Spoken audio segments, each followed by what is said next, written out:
வாழ்க்கையில் அனைத்து சுகங்களையும் பெற வேண்டும் என போராடக்கூடிய தனுசு ராசிக்காரர்களுக்கு இந்த மாசி மாத பலன் என்னன்றதை நம்ம பார்க்கலாம்.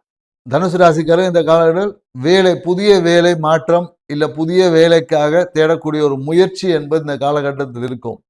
ஸோ இந்த காலகட்டத்தில் வேலையில் என்பது கிடைக்கிறது கஷ்டம். அடுத்த மாதம் கண்டிப்பாக வேலை என்பது கிடைக்க சாத்தியக்கூறுகள் இருக்கு. ஸோ இந்த காலகட்டத்தில் என்னன்னாக்கா சில பேர் ஏற்கனவே வேலை செய்த கம்பெனியில் தேடிப்பார்.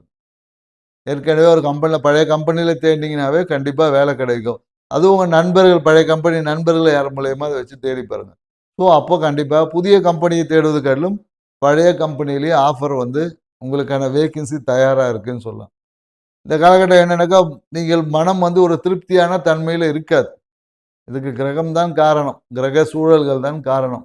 இதை புரிஞ்சுக்கினீங்கன்னா போக்கும். இதுக்காக நீங்கள் என்ன பண்ண குடும்பத்தில் இருக்கிற யாராவது போட்டு திட்டுறது, இல்லை அவன் சரியில்லை இவன் சரியில்லை மற்றவங்களை குறை சொல்வதனால அதனால் தேவையற்ற பகைமையை தவிர்த்துக்கலாம். மேலும் என்னன்னாக்கா குடும்பத்தில் பார்த்தீங்கன்னா அந்த பொருளாதாரம் தான் பிரச்சனையே. இப்போ எல்லாம் காசை கேட்டு நச்சரிப்பான். கொடுத்ததுக்கு அப்புறம் அதை திருப்பி கேட்டு அப்பவும் அவமானப்படுத்துவான். ஸோ அப்போ அதனால் என்னன்னாக்கா கேட்டாங்கன்னா ஏதோ ஒரு சின்னதாக ஒரு அமௌண்ட்டை கொடுத்து சைலண்ட்டாக எடுங்க. ஏன்னா காசை கொடுத்துட்டு பிரச்சனையை சந்திக்கக்கூடிய ஒரு ராசியில் தனுசு ராசிக்காரங்க டாப்னு சொல்ல முடியும். ஸோ மேலும் என்னன்னாக்கா அந்த கரெக்டான அந்த டைமுக்கு தூங்க முடியாது. தூக்கம் பிரச்சனைலாம் இருக்கும். கரெக்டாக தூங்க போகும்போது தான் 4 பேர் பஞ்சாயத்தை சொல்லி உங்கள் தூக்கத்தை கலக்கத்துனே இருப்பான். அதனால் என்னன்னாக்கா தூங்க போகிறதுக்கு முன்னாடியே ஃபோனை சைலண்டில் போட்டு தூங்கிருக்கு.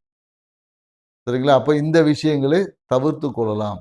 அடுத்த மாதம் இது எல்லாமே சிறப்பாக இருக்கும். செஞ்சு பாருங்க. நன்றி, வணக்கம்.